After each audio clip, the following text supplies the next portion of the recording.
Wow. Cho nó lạnh em cất.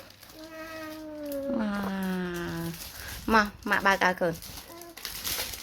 សូមជម្រាបសួរស្វាគមន៍មកកាន់វីដេអូរបស់អូនថ្ងៃនេះនុតមានរបស់លេងថ្មីនុតមក unboxing គឺជាសៀវភៅដែលឃើញគេលក់នៅក្នុង Facebook គឺតំណងខ្លាំងមែនតើ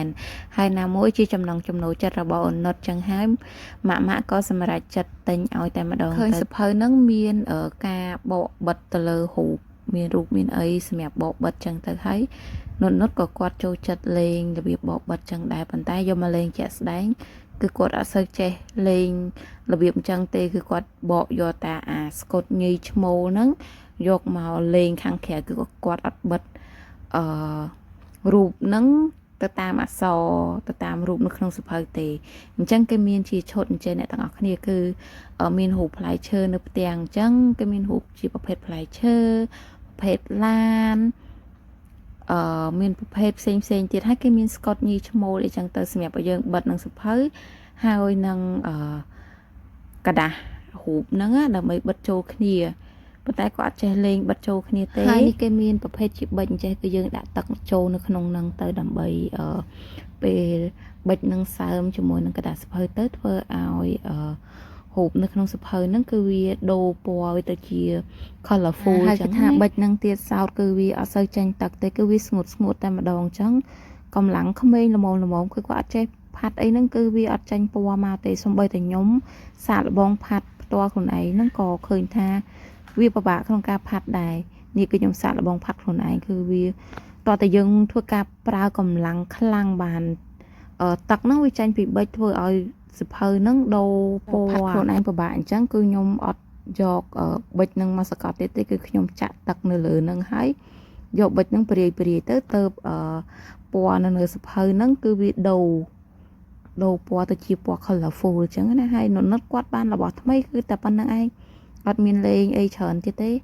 បត់មកមើលចុះមើលគាត់បានរបស់ប្លែកតែប៉ុណ្្នឹងឯងលេងពួកវីស្ងាត់មាត់តែមកស្ទុះហ្នឹងក្រោយមកគឺគាត់លេងឆ្អែតហើយតទៅយករបស់ហ្នឹងទៅទុកចាគឺថាទុកកុំឲ្យគាត់ឃើញរយៈពេល24ម៉ោងអីអញ្ចឹងទៅយកមកឲ្យគាត់លេងសាថ្មីអាហ្នឹងគឺគាត់ចាប់អារម្មណ៍ទៅលេងរបស់ហ្នឹងបន្ថែមនេះចាគឺដល់វគ្គដែលគាត់នឹងលេងបកស្កុតញីឈ្មោលដែរខ្ញុំនេះខំបិទដើម្បីឲ្យគាត់នឹងបិទលេងអញ្ចឹងណាគាត់មានតែបិទលេងដូចយើងមនុស្សធំយើងខំប្រាប់ថានេះគេលេងចេះគឺគាត់អត់ខ្វល់ទេចំណងចំណូលចិត្តរបស់គាត់គឺខ្វេះចឹងឯងឲ្យតែឃើញស្អិតគឺខ្វេះយកហើយមានម៉ាក់ណាមដូចខ្ញុំខ្លះឲ្យតែថាឃើញរបស់តំណងឃើញគេផុសនៅក្នុង Facebook ហ្នឹងយើងមិនមែនចេះតែទិញទាំងអស់ទេគ្រាន់ថា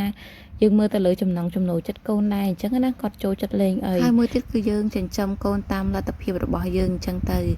របស់ណាដែលអាចទិញមកឲ្យគាត់លេងបានផ្ដល់ចំណេះដឹងបន្ថែមធ្វើឲ្យគាត់សប្បាយរីករាយហើយយើងជាម្ដាយនេះក៏បានលេងរបស់ថ្មីដែរតែថាធម្មតារឿងហ្នឹងបើសិនជាយើងជាម្ដាយអត់ដឹងពីរបៀបលេងហ្នឹងធ្វើមកយើងបរៀនកូនយើងលេងបានជាក់ស្ដែងដូចសភៅនេះអញ្ចឹងគឺថាទិញមកដំបូងបើកថង់ប្រអប់មកគឺថាអត់ដឹងគេលេងពីណាទៅណីទេ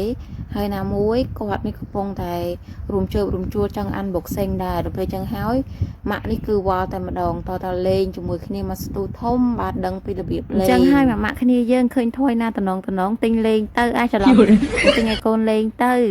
មិនខុសទេត្រូវចិត្តទាំងម៉ែត្រូវចិត្តទាំងកូនព្រោះអីកូនឲ្យតែឃើញរបស់ថ្មីរបស់ប្លែកគឺគាត់ចូលចិត្តហើយគ្រាន់ថា